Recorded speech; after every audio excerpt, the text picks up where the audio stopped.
खूबसूरत इंसान को लगता है कि उसे भगवान ने खूबसूरती क्या दे दी। उसके पास तो दुनिया की हर एक चीज है। वो जिसको चाहे जब मर्जी अपमानित कर सकता है, जिसको मर्जी चाहे जब मर्जी काला बोल सकता है, छोटा बोल सकता है, बेकार गुड लुकिंग नहीं दिखने वाला बोल सकता है। और वो खुद को सुपीरियर समझता है दूसरों से, जिनके पास बुद्धि है, दिमाग है, बेशक से उन्होंने ज्यादा पैसा कमा लिया। मगर एक गुड लुकिंग इंसान या गुड लुकिंग लड़की सामने वाले को बेवकूफ समझती है। दोस्तों, ऐसे बहुत से लोग हैं जो अपने आप को सिर्फ लुक्स के आधार पर समझते हैं दूसरों से सुपीरियर। इन्हीं के लिए, इन्हीं को मुंह तोड़ जवाब देने के लिए मोटिवेशनल वीडियो है।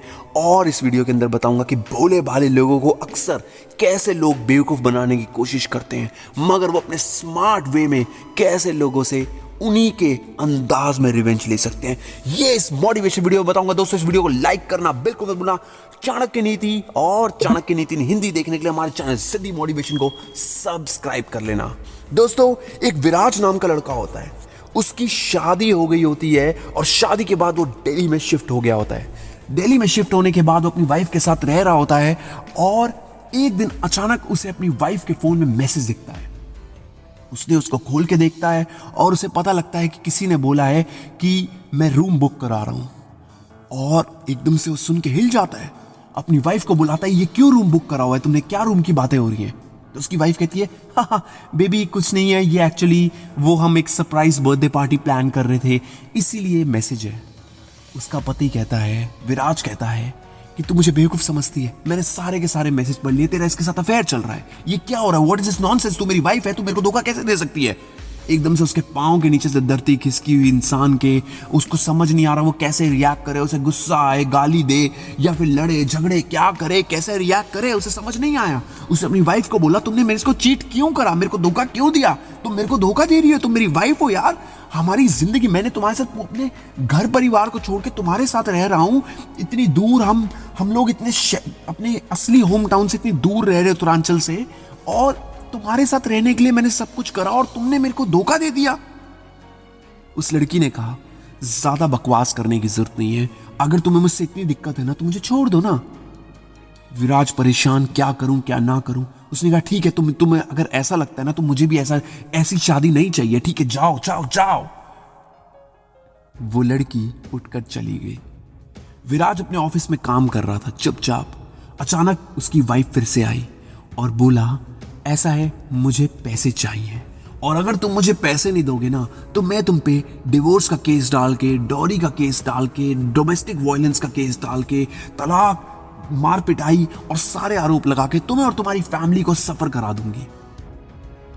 विराज ये बात सुन के बहुत गुस्सा आया। उसने कहा, तुम अपने आप को समझती क्या हो, गेट आउट, गेट आउट।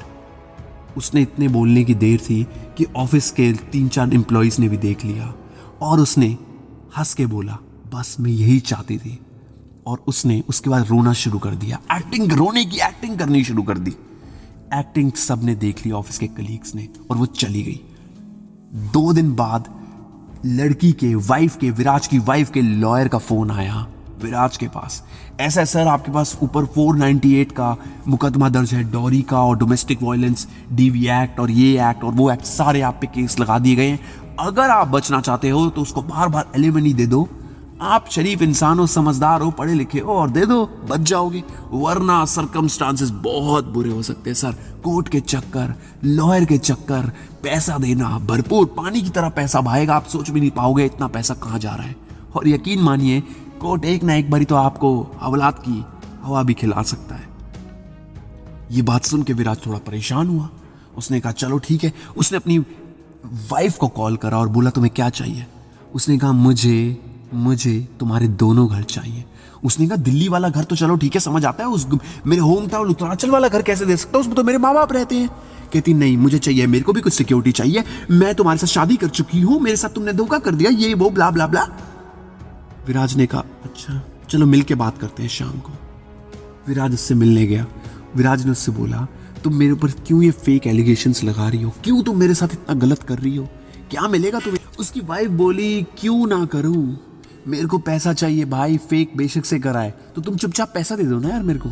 मैं भी तो चाहती हूँ मेरी लाइफ में मेरे को सिक्योरिटी मिले, पैसा मिले। विराज ने कहा बस यही सुनना था मुझे, यही सुनना था मुझे कि तूने मेरे ऊपर फेक एलिगेशंस लगाए और मैंने तेरे साथ कोई कुछ भी गलत नहीं करा। ना मैंने तुझसे कभी दहेज मांगा, ना ही मैंने कभी तुझसे तेरे ऊपर वायलेंस करा या तेरे को मारा पीटा। उसने कहा अच्छा। विराज ने इतने में चुपके से अपनी गाड़ी के अंदर ही जो कैमरा छुपा के रखा था वो दिखा दिया और उसे बोला ऐसा है, अगर तूने जरा सी चुस्त चालाकी दिखाई तो तेरे को पूरे शहर में बता दूंगा कि तूने मेरे को तंग करा है और यकीन मान तेरी लाइफ खराब हो जाएगी। तूने मेरे साथ गलत करा है, चुपचाप डिवोर्स ले और अपनी लाइफ में जी। और विराज ने उसको छोड़ दिया। कभी भी उसे अकेलापन नहीं महसूस करा। कभी उसने ये नहीं सोचा कि ये मेरे को चीट कर रही है तो मैं इसी के साथ रहूं। कभी उसने ये नहीं सोचा कि मेरे साथ अगर ये मेरे को छोड़ के चलेगी तो मेरी जिंदगी कैसी होगी। जिंदगी बहुत बड़ी है भाई।